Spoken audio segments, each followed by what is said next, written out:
চাচা, আপনি আমার আব্বাটা কি অবস্থা করছেন? কি ব্যাপার? আপনি মানুষ নাকি পশু? আপনি বাবার মতো একজন মানুষকে জুতার মালা পরিয়েছেন। 3 মাসের ভাড়া বাকি, আমার সংসার চলে কেমনি? আমার ভাড়ার টাকা না দিয়া ওই টাকাতে মদ খেয়ে ঘুরে বেড়ায়, আর আমি ভাড়া চাইলে আমার কাজ কলা দেয়। এখন তো এই যে বাড়ির মাঝখানে জুতা পরাইছি, 3 দিনের মধ্যে যদি আমার টাকা না দেয়, পুরো মহল্লায় আমি জুতা পরে ঘুরাবো। দেখি কেনা কি করে আমার। কয় মাসের ভাড়া পাবেন আর কত টাকা? 15,000 টাকা পাবো 3 মাসে।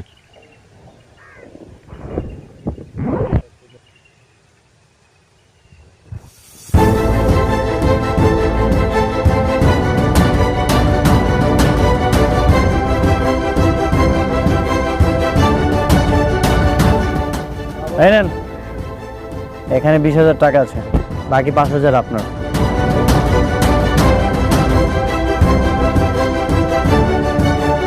আপনি কে ভাই?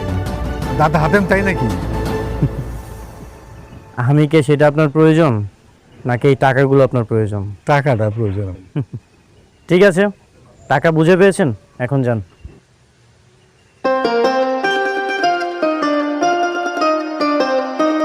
বাবাজি, আপনি কে আর আমাগর বাড়িতে কি মনে করে আসছেন? আর এতগুলা টাকা আপনি কেন দিলেন? আমি কে আপনারা আমাকে চিনবেন না। রাস্তাতে যাওয়ার সময় আপনার মেয়েকে দেখলাম ঝগড়া করতেছে টিভি দেখা দেখি নিয়ে, আর ঝগড়া করে পালিয়ে আসার সময় তার নুপুরটা রাস্তায় পড়ে গেছিল। সেটা দেওয়ার জন্য আমি এখানে আসলাম, কিন্তু এসে দেখি একই কর্মকাণ্ড। এগুলো আমি সহ্য করতে পারি না, সেই জন্যই আপনাদের যত ভাড়া বাকি ছিল সব দিয়ে দিয়েছি।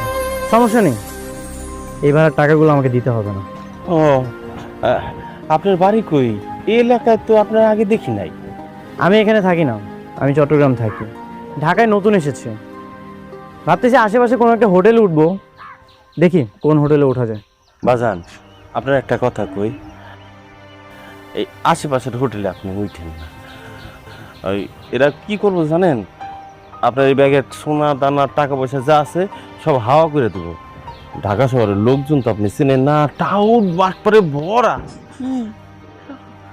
আপনার একটা অনুরোধ করি, এনে যেহেতু আপনি কাজে আইছেন, কয়দিন তো থাকবেনই, আমাকে লগেই থাকেন। তার মানে আপনি আমাকে বলছেন আপনাদের বাড়িতেই থাকতে? হ, আব্বাই তো ঠিকই কইছে। আপনি চাইলে কিন্তু অঙ্গ ওই যে ওই ঘরটা আছে না, সবসময় ফাঁকাই থাকে, এন থাকতে পারবেন। আমি পরিষ্কার করে দেবো, সমস্যা নেই।